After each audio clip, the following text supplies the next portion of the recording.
जिस प्रकार से भारत में हम शासन चलाने के लिए भारत में हमने राज्यों का डिवाइडेशन किया है, जिसमें कि हमने 28 राज्य और 8 केंद्र शासित प्रदेशों में हमने अपने भारत को विभाजित किया है, क्योंकि जिससे जब हमारे अलग अलग राज्य होंगे तो हम अच्छे से शासन चला करके हर एक राज्य को बहुत अच्छे तरीके से डेवलपमेंट दे सकते हैं।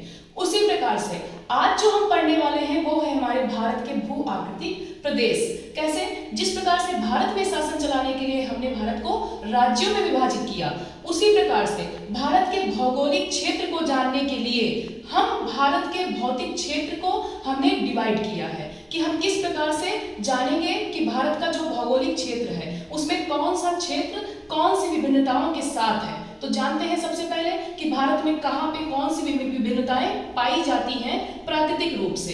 तो अगर हम बात करें कि भारत में 4 प्रकार से भौतिक विभिन्नताओं के तौर पर इसको बांटा गया है। कौन से वो 4 तरीके हैं?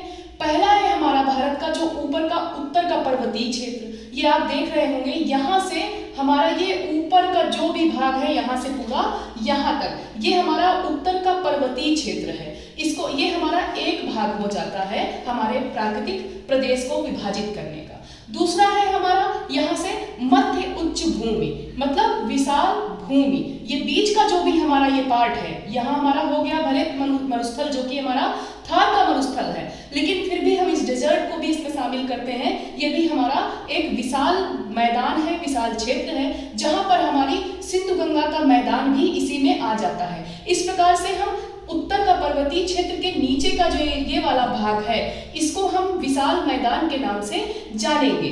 फिर उसके नीचे आते हैं तो उसके नीचे के ये जो पार्ट है हमारा, इसको हम डिवाइड करेंगे पठारी क्षेत्र में। मतलब ये जो हमारा भाग होता है भारत का, इसको हम पठारी क्षेत्र के रूप में अध्ययन करते हैं। इसके बाद हम चले तो इसके साइड में हमारा भाग बचा एक है, ये तटीय भाग है, जिसमें है हमारा पहला ये जो इधर का है वो है पूर्वी तटीय मैदान, और इधर पश्चिम में जाए तो ये हो गया पश्चिमी तटीय मैदान। इस प्रकार से अभी हमने क्या क्या जाना? पहले अगर हमने इस भारत को भौगोलिक विभिन्नताओं के तौर पर जो हमने बांटा है तो पहला क्षेत्र हो गया हमारा उत्तर का पर्वतीय क्षेत्र, जो कि मैंने आपको बताया यहाँ से लेके पूरा ऊपर का इधर से लेके किनारे तक पूरा ये भाग हमारा उत्तर का पर्वतीय क्षेत्र हो गया।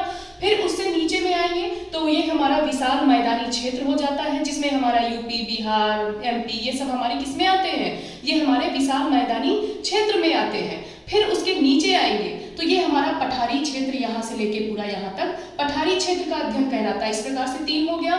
चौथा जो मैंने आपको बताया वो हो गया तटीय क्षेत्र, जिसमें हमारा पूर्वी तटीय मैदान हो गया, ये इधर से इधर तक, और दूसरा हो गया पश्चिमी तटीय मैदान। इस प्रकार से हमने ये अध्ययन समझा। अब एक चीज और बच रही है, वो क्या है? वो है हमारे द्वीप समूह, जिसमें हमारा अभी लक्षद्वीप समूह बहुत ही ज्यादा चर्चा में रहा, आपने सुना होगा।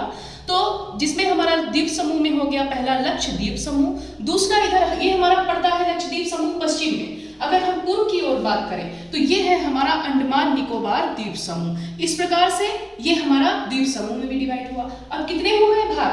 5 भाग। मतलब हमने भौगोलिक रूप से अपने भारत को कितने पार्ट में डिवाइड किया है? 5 पार्ट में।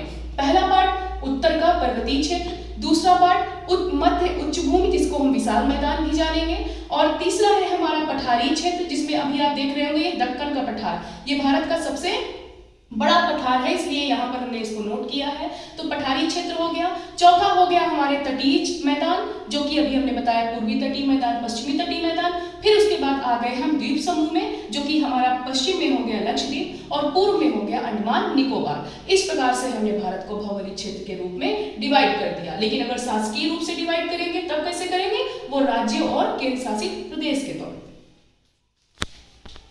कितने मिनट का बना?